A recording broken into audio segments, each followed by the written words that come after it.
दर्शक बंधु आपण मैंने जानी पीएम किसान योजनार 17तम किस्ती जून 18 तारिख में मिल सारी। अनेक चाषी भाई मान पाखक पीएम किसान 17तम किस्तिर टंका से पाई ना। अनेक चाषी भाई अच्छा पीएम किसान रे ई केवाईसी कराई ना। ई केवाईसी न करबा हेतु से मिलुथिबा पीएम किसान इंस्टॉलमेंट से पाई पारु ना। आपण जदि जड़े पीएम किसान चाषी भाई होती आपण पाखक पीएम किसान टंका पूर्व आसूला एवं आसूना आपण मैंने ई केवाईसी करें। ई केवाईसी करने बाध्यतामूलक पीएम किसान पोर्टाल रे आसी आपण ई केवाईसी करें बिल्कुल मागणार। आपण मैंने कौटी जावाक पड़ो ना कि टंकाटे खर्च करने पड़ो ना। केवल आपण आधार कार्ड नंबर टी दे ओटीपी साहाय्य वेरीफाई कर ई केवाईसी कंप्लीट करें। ई केवाईसी किपरि कंप्लीट करेंगे आपण मानक वीडियो माध्यम में देखा। वीडियो टी प्रथम शेष पर्यंत देखूँ। आपण मैंने जदि आम चैनल को नुआ करी आसुँच चैनल टी सब्सक्राइब करने सहित पाखर थिबा बेल आइकन को दबाई दिंतु जहाँफल ये नुआ नुआ वीडियो आपण सर्वप्रथम देखिपारे। प्रथमे आपण मोबाइल फोन रे गूगल क्रोम ब्राउजर ओपन करेंगे। सर्च बार बॉक्स रे पीएम किसान लिखि सर्च करेंगे। सर्च कला मात्रे आपण सामने यही लिंक ओपन हो देखो पीएम किसान सम्मान निधि। यही लिंक उपर क्लिक करेंगे। क्लिक कला मात्रे नेक्स्ट पेज टी ओपन हो पीएम किसान Samman Nidhi official website T open हो। पेज रे आपण मानक यही पिक्चर सब देखा मिल। पेज टी स्क्रॉल डाउन कर तलू आसबे।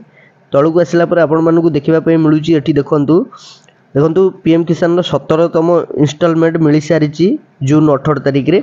देखो तले भी लिखी ई KYC is mandatory for PM किसान रजिस्टर्ड फार्मर। ये ई केवाईसी करवा मैंडेटरी बाध्यतामूलक। आपण मैंने ई केवाईसी जदि करना एबे कराई नियंती। दर्शक बंधु आपण ई केवाईसी दुई प्रकार करेंगे। आपंकर आधार कार्ड रे जदि लिंक अच्छी मोबाइल नंबर ताहले आपण ई केवाईसी करेंगे केवल ओटीपी साहाय्य। जदि आपंकर आधार कार्ड रे मोबाइल नंबर लिंक नहीं ताहले आपण बायोमेट्रिक सिस्टम रे करेंगे केवल सीएससी सेंटर जहाँकि जनसेवा केंद्र को जाई आपण मध्य करेंगे। जो चाषी भाई मानकर आधार कार्ड रे मोबाइल नंबर लिंक अच्छे से किपरि केवाईसी करेंगे चलतु मुझे देखा। केवाईसी करने को हेले प्रथमे आपण पेज को स्क्रॉल डाउन करेंगे। स्क्रॉल डाउन कलापर देखो ये देखा मिलूँ फार्मर कॉर्नर।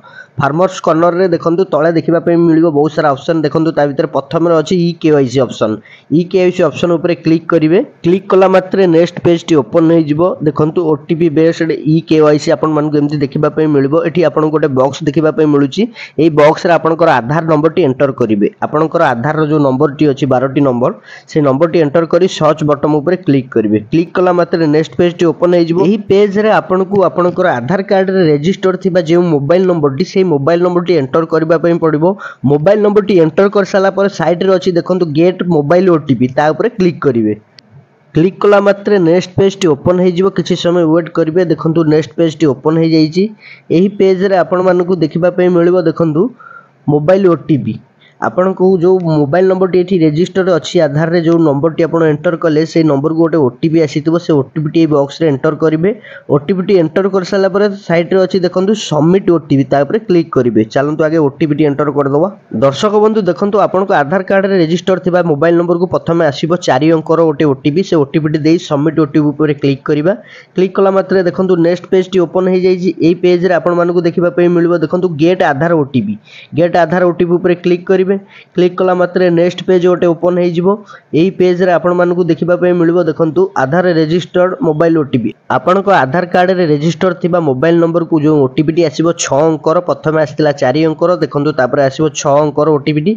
सेही ओटीपी टी एई आधार रजिस्टर्ड मोबाइल ओटीपी बॉक्स रे एंटर कर देबे। एंटर कर साला पर साइड रे अछि देखंतु सबमिट बटन। प्रथमे चलो हमें ओटीपी टी एठी एंटर कर दबा। देखो मुझे ओटीपी टी एंटर कर देछि। ओटीपी टी एंटर कर साला पर देखो साइड रे अच्छी सबमिट बटन तापर क्लिक करबा। क्लिक कला मात्रे देखो आपण मानकु एई भली देखिबा पे मिलिबो पेज टी। पुणी आउतरे सबमिट ऊपर क्लिक करेंगे। सबमिट ऊपर क्लिक कला मात्रे देखो मेन पेज को आसी जिवो।